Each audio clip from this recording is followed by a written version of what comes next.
வந்து ஒரு இணைப்பு வந்து எப்படி இருக்குன்னா ஒரு சம்பிரதாயமாக இருக்கும். ஒரு கட்சி என்ன பதவி கிடைக்கும் இருக்கும்.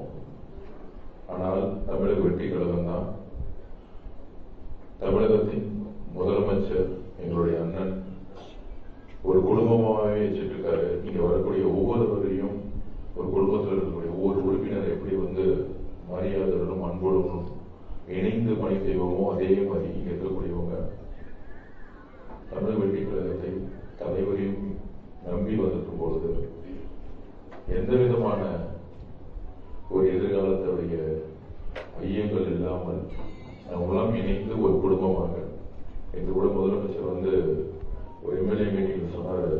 இங்க முதலமைச்சர், அமைச்சர், எம்எல்ஏ அந்த பாகுபாடெல்லாம் கிடையாது. எல்லோரும் சேர்ந்து உழைக்க போறோம், எல்லாரும் சேர்ந்து தமிழ்நாட்டு மக்களுக்கு உடைய கனவை நிறைவேற்ற போறோம்னு சொன்னார்.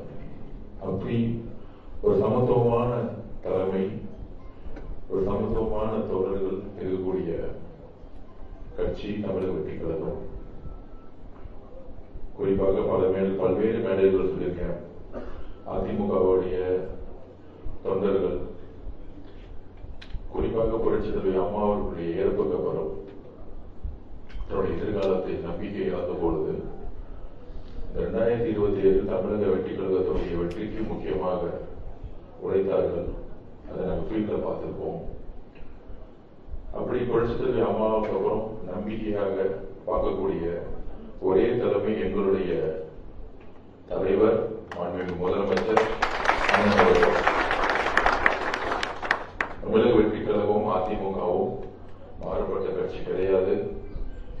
புரட்சித் தலைவர் எந்தக்காக இந்த கட்சியை உருவாக்கினாலும் புரட்சித் தலைவி அம்மா அவர்கள் எப்படி அந்த கட்சியை காப்பாற்றி வழிநடத்தினாரோ அதே குறிக்கோளுடன் மதுரை மாநாட்டில் அண்ணா அவர்களையும் எம்ஜிஆர் அவர்களையும் அரசியல் வழிகாட்டியாக ஏற்று டிக்ளேர் பண்ணது நம்மளுடைய தலைவர் அவர்கள்.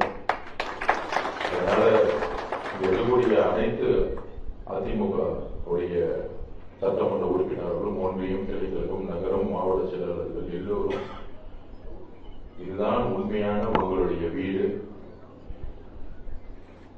நாமெல்லாம் சேர்ந்து பயணிப்போம். என்ன மாதிரி அரசியல் சூழ்நிலைன்னு உங்களுக்கு தெரியும். கூடிய லாஸ்ட் டைம் மதுராந்தகத்துல கூட பேசியிருப்போம், நீங்க பார்த்திருப்பீங்க. திமுகவும் அதிமுகவும் இணைந்து விட்டது. நீங்க சட்டசபையில பாத்தீங்கன்னா கூட 2 பேரும் சேர்ந்துதான் வந்து உட்கார்ந்து பேசிட்டு இருப்பாங்க. நாளைக்கெல்லாம் சேர்த்து பேசும்போது ஒரே மாதிரி பேசுவாங்க. உதயநிதி வந்து பேசுவார், அடுத்தது இபிஎஸ் பழனிசாமி வந்து அதே மாதிரி 2 பேரும் சேர்ந்து பேசுவாங்க. ஒரே ஸ்கிரிப்ட் தான் 2 பேருக்கும். இன்னைக்கு கூட திமுக உடைய சட்டமன்ற உறுப்பினர் ஒரு பேட்ச் போட்டிருந்தாங்க, பார்த்திருப்பீங்க. என்ன பேச்சுன்னா வாயத்தரங்கள் சிஎம், அது வாயத்தரங்கள் முதலமைச்சர் அப்படின்னு. நாங்க ரொம்ப கண்டுக்கவே இல்லை. இன்னைக்கு இப்போ வெளியே போய் மீடியாவில் போய் எப்பயும் போல ஒரு பேட்டி கொடுக்கணும் அப்படின்னு ஒரு பேட்டி கொடுத்துருந்தாங்க. திமுகவுடைய சட்டமன்ற உறுப்பினர்லாம் ஒன்று சொல்லிக்கிறேன், பர்மிஷன் வந்து 1 வருஷமா கொடுக்காம அவருடைய பிரச்சாரத்தை முடக்கினாங்கன்னு உங்களுக்கு தெரியும். கடைசி 15 நாள் ஒரு 8 ஊருக்கு தான் வந்தாருன்னு தெரியும். நம்ம இளவரசர் உதயநிதி அவர்கள் சொல்லிக்கிறேன், சட்டமன்ற உறுப்பினர்கள் சொல்லிக்கிறோம், அவர் 8 ஊருக்கு வந்து 8:30 பேசியே 59 பேர் இறங்கிங்க. அப்ப அவர் பேச ஆரம்பிச்சிருந்தா குளத்தூர்ல வந்து 5 நிமிஷம் பேசினதுக்கே குளத்தூர்ல திரு மு க ஸ்டாலின் அவர்கள் தோல்வி விட்டார். 5 நிமிஷம் தான் பேசினார். 5 நிமிஷம் குளத்தூர்ல பேசினதுக்கே குளத்தூர்ல திரு மு க ஸ்டாலின் அவர்கள் தோல்வி கண்டார்னா எங்க தலைவருக்கு தெரியும் எப்ப பேசணும், எப்ப பிரச்சாரம் பண்ணணும், எந்த பிரச்சனையை மக்கள் கிட்ட சொல்லணும், இது எல்லாம் எங்க தலைவருக்கு தெரியும். அவர் வாயை திறந்து பேசுறதுக்கே 75 வருஷ கட்சி 200 தொகுதி ஜெயிக்குன்னு சொன்ன கட்சி 59 தொகுதியில் உட்கார்ந்துட்டு இருக்கு.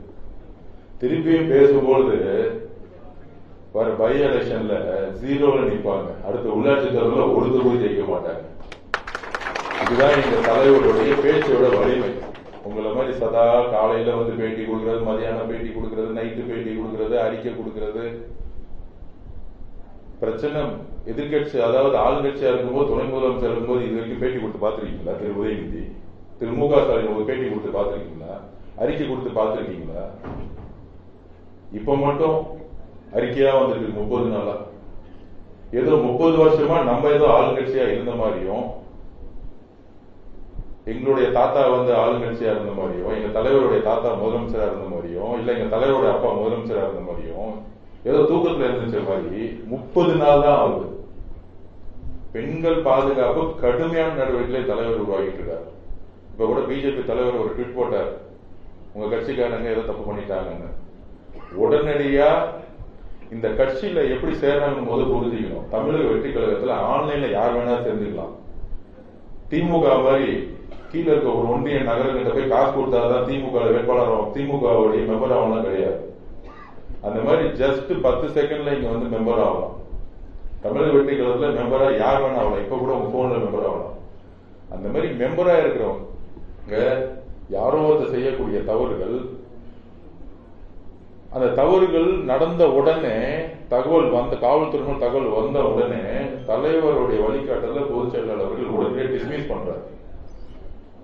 உடனே அரெஸ்ட் ஆகுது. இப்பதான் பிரச்சனை வந்துச்சு, உடனே அரெஸ்ட் ஆகுது.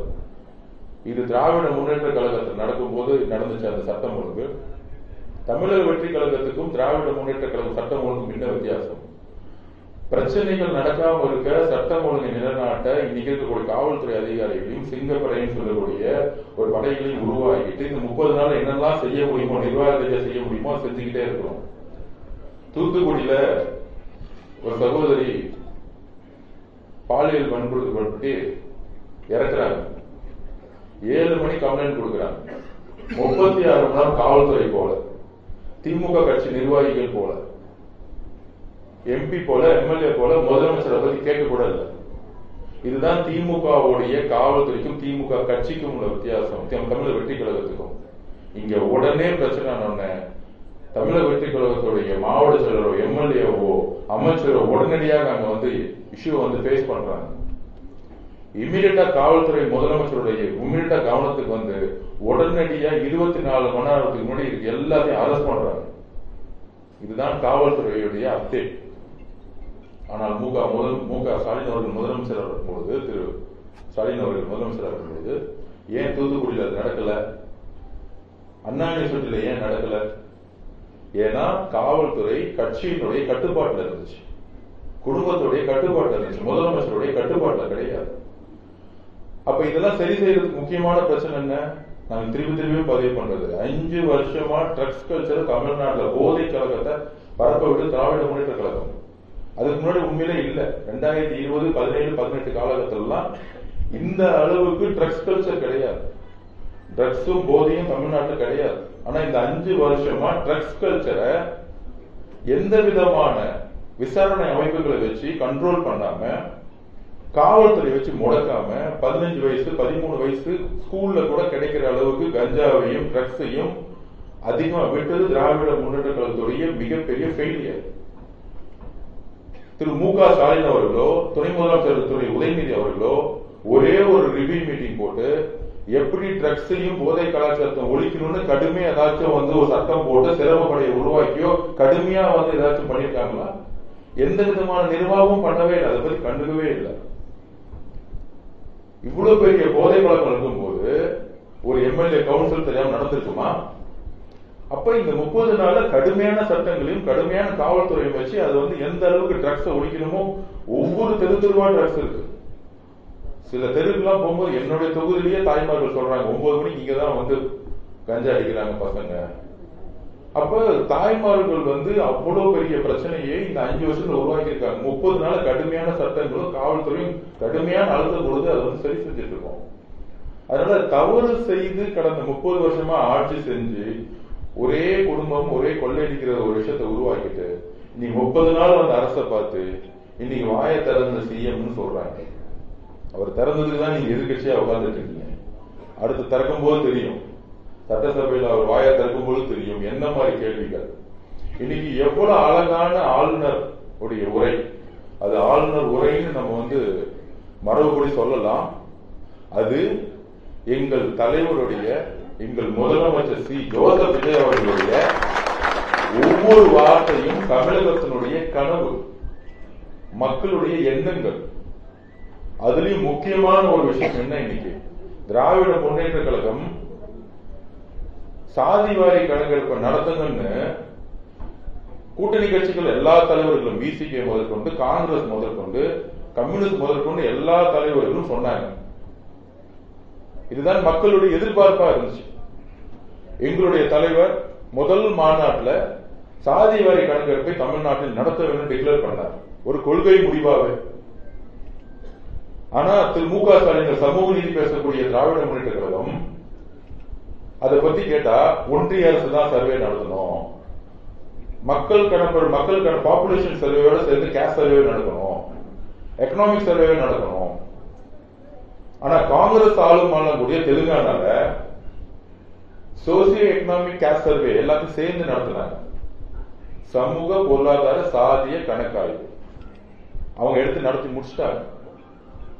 அது கர்நாடகா நடத்தினாங்க, வெஸ்ட் பெங்கால் பிளான் பண்ணாங்க, பீகார் நடத்தி முடிச்சாங்க. சமூக நீதி பேசக்கூடியவங்க எல்லாம் நடத்தும் பொழுது ஏன் தமிழ்நாட்டில் நடத்தல அப்படின்னு கேட்டா பதிலே கிடையாது. எப்ப பார்த்தாலும் பிஜேபி ஒன்றிய அரசு நடத்தணும். ஒரு சாதிவாரி கணக்கெடுப்பு நடத்துறதுக்கு, ஒரு ஆய்வறிக்கை நடத்துறதுக்கு தமிழக அரசால் செய்ய முடியும். இதுதான் மற்ற மாநில அரசுகள் செஞ்சிருக்கு.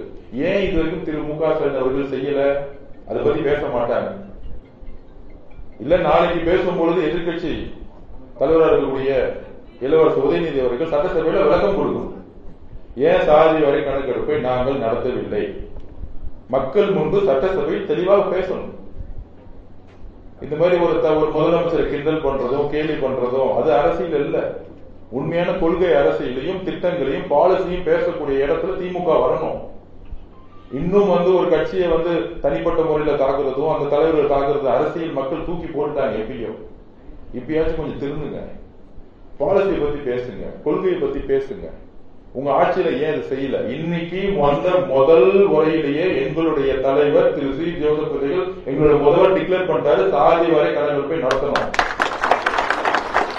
அத பேரை கூட எவ்வளவு அழகா மாத்திருக்காரு பாருங்க. சாதிவாரி கணக்கெடுப்பு அல்ல, சமூக நீதி கணக்கெடுப்புன்னு சொல்லிருக்காரு. இதுக்கு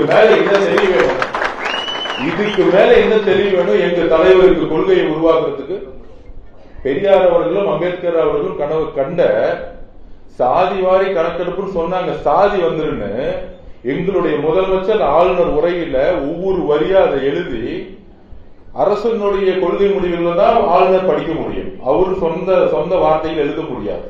அப்படி எங்க முதலமைச்சரால், எங்களுடைய தலைவர், தமிழக வெற்றி கழகத்துடைய தலைவர், அவரால் உருவாக்கப்பட்ட உரை, ஒவ்வொரு எழுத்துக்களும் அவரால் உருவாக்கப்பட்ட உரை, அதில் சாதிவாரி கணக்கெடுப்புன்னு சொல்லாம சமூக நீதி கணக்கெடுப்புன்னு சொன்னதிலேயே பெரியாரோட கனவை எப்பயும் நிறைவேறிட்டார். 75 வருஷமா கட்சி ஆரம்பிச்சு பெரியார் அவர்களை ஃபாலோ பண்றேன், அண்ணா அவர்களை ஃபாலோ பண்றேன்னு சும்மா பெயரளவு வச்சுட்டு சொன்ன திராவிட முன்னேற்ற கழகம் கொள்கை கட்சி எங்க இருக்கு? அது நிறைவேற்றாம 5 வருஷம் நிறைவேற்றாம எங்க இருக்கு? ஆளுநருடைய முதல் நாள், சட்டசபையோட முதல் நாள் கூட்டத்திலேயே சமூக நீதி கணக்கெடுப்பு, அதாவது கேஸ்ட் சர்வே அப்படின்னு சொன்ன எங்களுடைய தலைவருடைய ஆட்சி எங்க இருக்கு? இதுதான் உண்மையான மக்களாட்சி, சமூக நீதி அரசு. அதோட சேர்ந்து எல்லாத்தையுமே டிக்ளேர் பண்ணிட்டாரு. ஒரு அரசு எப்படி இருக்கணும்? ஆமா, நீட் தேர்வுக்கு நாங்கள் எதிராக இருக்கிறோம், கல்வியை மாநில பட்டியலில் கொண்டு வாங்க, ஒன்றிய அரசு பட்டியல் இருக்கக்கூடாது, மாநில பட்டியலுடைய உரிமை கொண்டு வாங்க, ஸ்டேட் அட்டானமி பத்தி அதை தெளிவா பேசியிருக்கிறார். அடுத்தது மேகதாது இஷ்யூ பத்தி தெளிவான நிலைப்பாடு. நாங்க பிரைம் மினிஸ்டர் பார்க்கும்பொழுது நாங்க சொல்லியிருக்கோம், மேகதாது அணை கட்டக்கூடாது, 2 மாநிலங்களுக்கும் சேர்ந்து ஒரு நல்ல முடிவு எடுக்கணும், 2 விவசாயிகளுடைய வாழ்க்கையும் முக்கியம், இதுல அரசியல் இருக்கக்கூடாது, தண்ணீர்ல அரசியல் கலக்கக்கூடாது, அந்த முடிவு. அடுத்து முல்லை பெரியாரை பத்தி கேரளால என்ன மெசேஜ் கொடுக்கணும், எங்களுடைய நிலைப்பாடு என்ன, விவசாயிகளுக்காக என்ன நிலைப்பாடு, அப்படி ஒவ்வொரு விஷயமா. இருமொழி கொள்கை, அண்ணா உருவாக்கிய இருமொழி கொள்கையில் நாங்கள் எந்த அளவுக்கு உறுதியாக இருக்கிறோம். கல்விக்காக சுமார் 3000 கோடி ரூபாய் நீங்க கொடுக்கலனாலும் எங்களுடைய இருமொழி கொள்கையில் நாங்கள் உறுதியாக இருக்கிறோம் சொன்னது எங்களுடைய தலைவர் முதலமைச்சர். வரிசையாக 54 பேஜ்ல அடுத்த 5 வருஷம் அரசு எப்படி இருக்க போகுதுன்னு ஒரே நிமிஷத்துல 40 நிமிஷத்துல முடிச்சுட்டாரு. நீங்க டெய்லி கதறிக்கிட்டே இருங்க, டெய்லி அழுதுகிட்டே இருங்க, டெய்லி 100 பேட்டி கொடுத்துட்டே இருங்க. கொள்கை என்ன, அரசு எப்படி நடக்க போறது, அதை செயல்படுத்தக்கூடிய திட்டங்கள் என்ன, அமைதியா இருந்து இந்த மாதிரி டெலிவரி பண்ணிட்டு போயிட்டே இருப்பார். அமைதியா இருந்துதான் ஆட்சி மாற்றத்தை உருவாக்குனார். எங்க பேசணும்னு எங்க தலைவருக்கு தெரியும். அப்படி பேசும்போதுதான் நான் திருப்பி சொல்றேன், தேர்தல் அரசியலில் நீங்கள் ஒரு நேரத்துல 10% கூட திராவிட முன்னேற்ற கழகம் இருக்காது. இது 20% வந்துட்டாங்க, 31% எடுத்திருக்காங்க. எப்படி வந்திருக்காங்க? 26 கட்சி கூட்டணி வச்சு தொகுதிக்கு 40 கோடி செலவு பண்ணி, சில தொகுதியில் 100 கோடி, ஆள் போலம் ஜாதி போலம் 30 மினிஸ்டர், 75 வருஷ கட்சி, அவங்க சொல்ற மாதிரி BLA மெம்பர்ஸ், கிளை, ஒன்றியம் எல்லாம் இருந்து அவங்க சொல்ற மாதிரி தேர்தல் அரசியல் செய்யக்கூடிய பயங்கரமான ஒரு கட்சியா இருந்து எல்லாமே இருந்து 59 தொகுதி, ஒரே தலைவர், எங்களுடைய தலைவர் பிரச்சாரம். கட்சியில பெரிய சீனியர்ஸ் எல்லாம் கிடையாது, ஆனந்த் அண்ணன் ஒரு 10 பேர் இருப்பாங்க. அதுக்கப்புறம் தொண்டர்கள், எங்க பார்த்தாலும் தொண்டர்கள், இளைஞர்கள், அதோடு சேர்ந்து தமிழகத்துடைய ஒட்டுமொத்த பெண்களுடைய சப்போர்ட். அது அவங்க எலெக்ஷன் ரிசல்ட் வரைக்கும் புரியல. 5000 ரூபாய் காசு கொடுத்தா பெண்கள் ஓட்டு போட்டுரும், கடைசி நாள்ல கோடை கால காசுன்னு கொடுத்துட்டாங்க டூர் போறது. அந்த மாதிரி இந்த மாதிரி 5000 ரூபாய் காசு கொடுத்து, கவர்மெண்ட் காசு கொடுத்து மட்டும் இல்லாம கட்சி 4000 ரூபாய் 5000 ரூபாய் ஓட்டு காசு கொடுத்து அவ்வளவு செலவு பண்ணி 59 தொகுதி ஜெயிச்சு 31%. திமுக தவிர மித்த எல்லா கட்சி, காங்கிரஸ், கம்யூனிஸ்ட், பிசிகே, முஸ்லீம் கட்சி எல்லாம் சேர்த்தா ஒரு 15% இருக்குமா? இல்ல 10% கூட வச்சுக்குவோம், கம்மியாவே வச்சுக்குவோம் அவங்களுக்காக, திமுக 10% நீ மைனஸ் பண்ணா திமுக 20% தான் இருக்கு. இவங்க நம்ம தலைவரையும் நம்மளையும் திட்ட நாங்க பதில் கொடுக்கவே மாட்டோம். நேற்று கூட டிவியில முக்கியமான ஒரு ரிப்போர்ட் கேட்டார், திமுக பேசிட்டே இருக்காங்க, நீங்க பதில் கொடுக்கவே மாட்டேங்கிறீங்க. நான் திருப்பி சிரிச்சுட்டே சொன்னேன், இன்னைக்கு ஆளுநர் உரையில நல்லா பாருங்க காலையில, அதுல எங்க தலைவர் பதில் கொடுத்துருவார். மக்களுக்கான பதில் இன்னைக்கு வரும், சட்டசபையில வரும். அவர் கடைசி நாள்ல பேசுவார்ல, அன்னைக்கு பாருங்க அவர் எப்படி பேசுவார் பாருங்க. சட்டசபையில மக்கள் முன்பு பேசிட்டு போயிட்டே இருப்பார். இது அவருடைய நிர்வாகம். மக்கள்கிட்ட என்ன பேசணும், எப்படி கொண்டு போகணும்னு தலைவருக்கு தெரியும். ஒரு தலைமையோட வெற்றி அதுதான். அந்த வெற்றினாலதான் எந்த விதமான தொலைக்காட்சிகள் சப்போர்ட் இல்லாம, பேப்பர்கள் சப்போர்ட் இல்லாம தமிழக பெண்கள் இந்த வெற்றியை தமிழக வெற்றிகளுக்கு உருவாக்குறாங்க. இந்த ரீல்ஸ், சோசியல் மீடியால ஜெயிச்சுன்னு சொல்றாங்களே, உண்மையாக 1000 கோடி ரூபாய்க்கு மேல செலவு பண்ணது திமுக தான். இந்த சோசியல் மீடியாவுக்கு உங்களுக்கே தெரியும். யூடியூப்ல எங்க பார்த்தாலும் ஸ்டாலின் தான் வராருன்னு சொன்னாரு, திருப்பி ஸ்டாலின் தான் மீண்டு வராருன்னு திருப்பி போட்டு காமிச்சது யாரு? அவங்க தானே செலவு பண்ணாங்க, திமுக தானே செலவு பண்ணாங்க. நம்ம ஏதாவது செலவு பண்ணிருப்போமா டிவிக்கு எங்கேயாச்சும்? ஏன்னா அவர் பேசினா எல்லா இடத்துலயும் அவரு தான் இருக்கிறார், செலவு பண்ணாமலேயே. இதுதான் இயற்கை, இதுதான் எழுச்சி. அதனால கொள்கைக்கான ஒரு இடத்துல நீங்க வந்திருக்கீங்க. இன்னைக்கு ரொம்ப நிறைவா இருந்துச்சு. ஆளுநர் உரை முடிஞ்ச உடனே நான் முதலமைச்சர் பார்க்கும்போது சொன்னேன், ரொம்ப நிறைவா இந்த மாதிரி எல்லா ஒரு கொள்கை சார்ந்த ஒரு உரையை இதுவரைக்கும் யாரும் உருவாக்குனதே கிடையாது. அப்படி ஒரு அழகான உரை ஆளுநர் உரை இன்று. அதுவும் 3 வருஷமா சட்டமன்றத்தில் ஒரே சண்டை நடந்துருச்சு. இன்னைக்கு ஒரு தலைமை எவ்வளியோ சட்டமன்றம் அவ்வளிதான் இருக்கும். ஆளுநர் அமைதியா வந்தாரு, தமிழ்தாய் வாழ்த்து தான் முதல்ல சொன்னோம், அதோட ஆரம்பிச்சு அதுலயே எங்களுடைய மிகப்பெரிய வெற்றி அமைஞ்சிச்சு. கடைசி 3 வருஷமா சட்டசபையில தமிழ்தாய் வாழ்த்து சண்டை போட்டு செஞ்சத இன்னைக்கு அமைதியா பேசாம செஞ்சது எங்க தலைவர். நடந்துச்சா இல்லையா? நீங்க சண்டை போட்டு கத்துவீங்க, ஆனா எங்களுடைய உரிமையும் மாநில உரிமையும் எந்த விதத்திலையும் விட்டு கொடுக்காம எங்க டிப்ளமேட்டிக் பண்ணணும்னு எங்க தலைவருக்கு தெரியும். அந்த அளவிற்கு மாநில உரிமையை விட்டு கொடுக்காமல் தன் உயிரால் கருதிய தமிழ்தாய் வாழ்த்தை எங்கள் உயிருக்கு நிகரம் தமிழ்தாய் வாழ்த்தை முதலில் ஒழித்து அமைதியாக அதே நேரத்தில் வெற்றியாக முடித்தது தமிழக வெற்றி கழகத்துடைய எங்களுடைய தலைவர் மாண்புமிகு முதலமைச்சர். அதனால அதுக்கப்புறம் உங்க தோழரை பத்தி சொல்லணும். ஒரு திடீர்னு ஒரு கொஸ்டின் வரும்பொழுது, கம்யூனிஸ்ட் தோழர் இங்க சேர்ந்துட்டாரு, உங்க கூட தான் இருக்காங்க கம்யூனிஸ்ட் கட்சிகள்லாம் அப்படின்னு. இது ஒரு 10 நாளுக்கு முன்னாடியே தோழரும் நானும் பேசிக்கிட்டு இருந்தோம். தோழர் சொன்னாரு, ஒரு இளைஞர் கட்சிகளை நான் உங்களோட சேர்ந்து வேலை செய்யணும், ஆனா கம்யூனிஸ்டோடைய சித்தாந்தத்துல தான் நான் இருப்பேன், என்னுடைய சிவப்பு துண்டை கூட நான் மாற்ற மாட்டேன். அப்ப நான் தோழர்கிட்ட கேட்டேன், தோழர் நாங்க ரொம்ப ரொம்ப சகோதரத்துவமா தோழமையோட இன்னைக்கு இந்திய கம்யூனிஸ்ட் கட்சியில அண்ணன் தோழர் வீரபாண்டி அண்ணன் கூடயும் தோழர் சண்முகத்துவ அந்த தோழர் கூடயும் நாங்க எல்லாம் ரொம்ப நெருங்கி இந்த ஆட்சியை உருவாக்கக்கூடிய இடத்துல என்றைக்கும் நாங்கள் நன்றி மறவாம இருக்கணும்னா கம்யூனிஸ்ட் தோழர்களுக்கு தான் இருக்கணும். ஏன்னா கடினமான நேரத்தில் அவங்க தான் எந்த விதமான எதிர்பார்ப்பும் இல்லாமல் தன்னுடைய சப்போர்ட்டை கொடுத்தது கம்யூனிஸ்ட் கட்சி தோழர்கள். உண்மையிலே கடினமான நேரங்கள் அவங்க தான் கொள்கை சார்ந்த. அப்ப அவர் சொன்னாரு, கட்சி தலைமையிட்டு நீங்களே பேசி பாருங்க. நான் இந்திய கம்யூனிஸ்ட் கட்சியினுடைய தலைவர் அண்ணா வீரமணி அண்ணன் போன் அடிச்சு, அண்ணன் தோழர் இங்க எங்களோட சேர்ந்து வேலை பார்க்கணும்னு நினைக்கிறாங்க, நாங்க என்ன பண்றோம்னு தெரியல, அவர் ரொம்ப சீனியரு, எப்படி பேசணும்னு தெரியல, எங்க தலைவர்கிட்டையும் நாங்க சொல்லணும், கிட்டத்தட்ட சொல்லணும்னா அவர் சொன்ன வார்த்தை, எங்களுடைய கட்சி ஜனநாயகமான கட்சி, சேர வேண்டிய விருப்பம் அவருடையது, சேர்த்து கொள்ளக்கூடிய விருப்பம் உங்களது, எந்த காலத்திலையும் இந்திய கம்யூனிஸ்ட் கட்சி தடங்களா இருக்காது, தோழரை நீங்கள் வரவேற்றுக் கொள்ளுங்கள் சொன்னார். இதுதான் ஒரு தோழமை, எவ்வளவு அழகான ஒரு தோழமை.